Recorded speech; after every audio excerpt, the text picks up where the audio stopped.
Okay, well you can copy it on page 12 or you can copy at bottom of page 11. Question 4.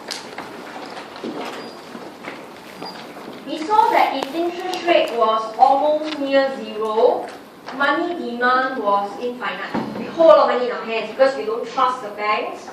FA returns are very, very low. Okay? Versus if income goes up, money demand also goes up. So when we hold money in our hands, is it really a good or bad sign? Two possibilities, right? One, the first one is not a good sign. It's because banks are not safe, FA are not secure. We choose to hold money. So this rise in money demand is actually a bad phenomenon. Whereas income goes up, we want to hold money for transaction motive. This is a good phenomenon. So looking at money demand alone, or even we talk about cashless society,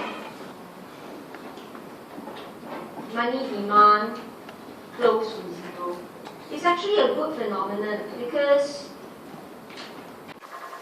it promotes productivity, it makes our life easier. So simply looking at money demand high or low, money demand infinite or money demand zero, can't really tell us good or bad. We couldn't deduce straight away.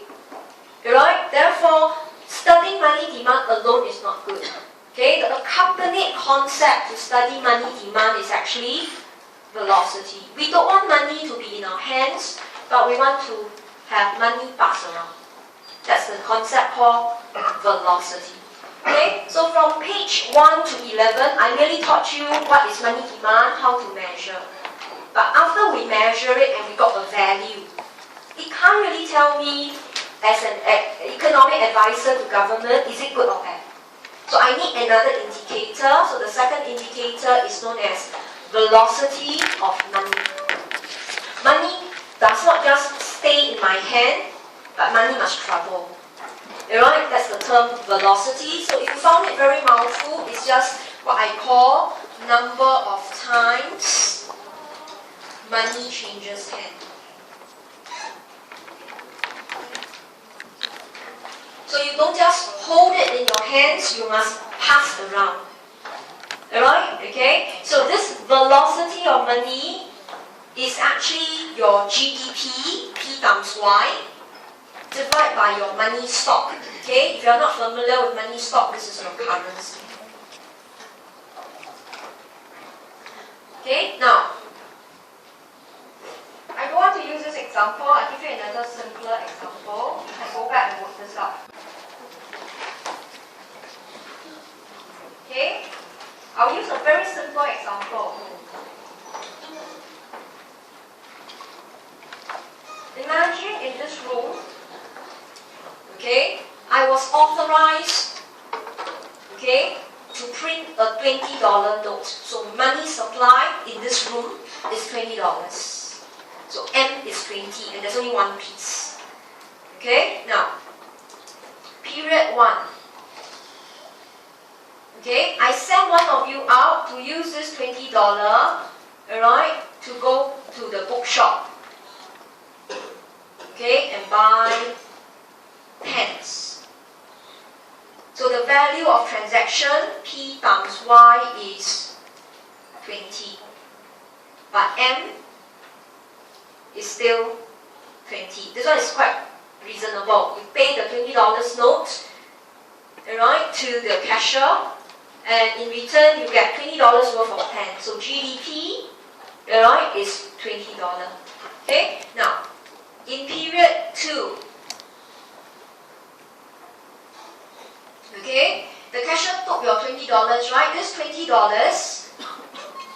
was paid as salary to the cashier. Okay, and this cashier used it and spent in the canteen for, say, 4 packets of chicken rice.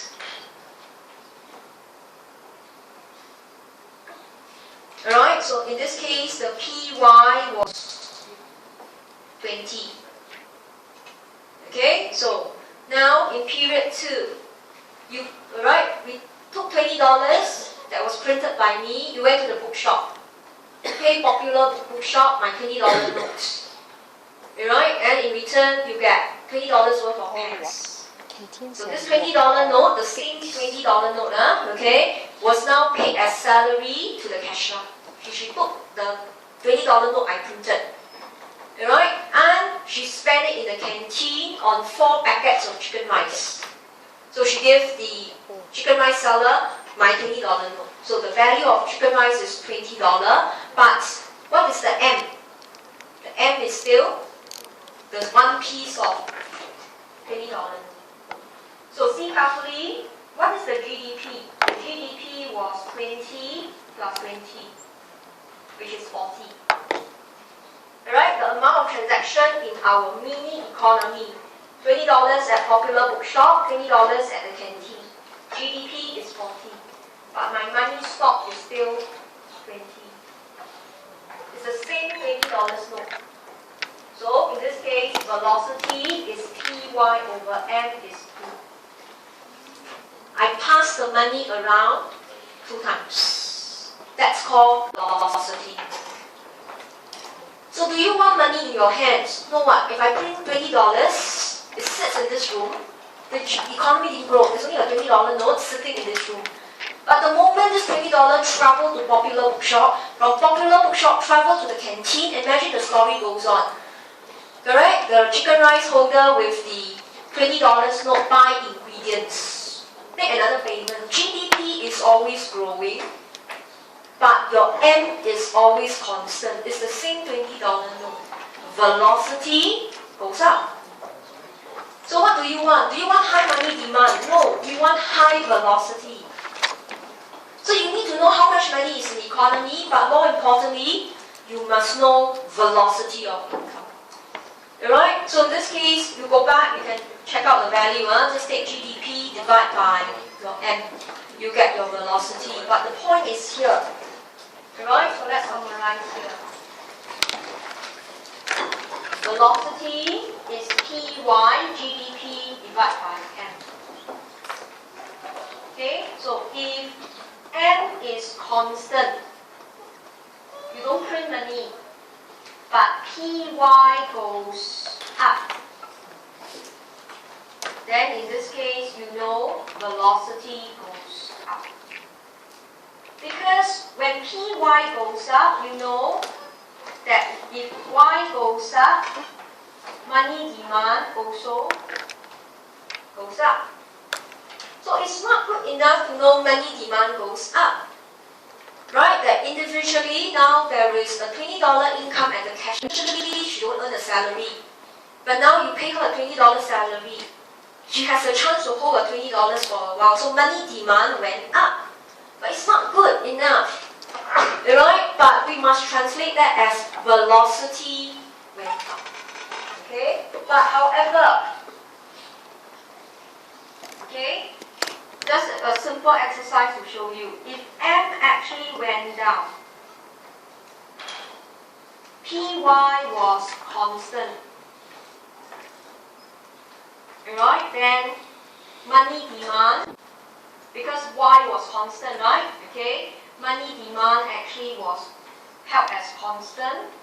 Velocity, okay, will actually still go up. Why is that so? Because instead of $20 note, I only have a $10.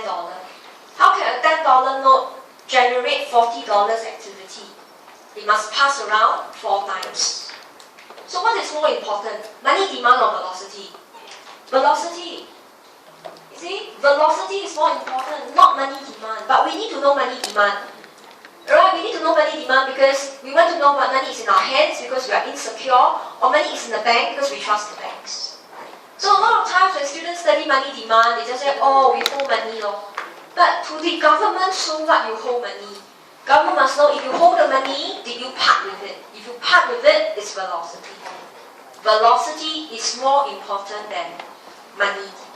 but you have to use them interchangeably. First, you must know money is your hands first, then it releases from your hand. Okay? So velocity is always a very abstract concept. Alright? Because a lot of you are unaware. The GDP is not the amount of currency you have in the country. The amount of currency you have in the country is much lesser. The rest of them are just money changing hands. You want V to be very high.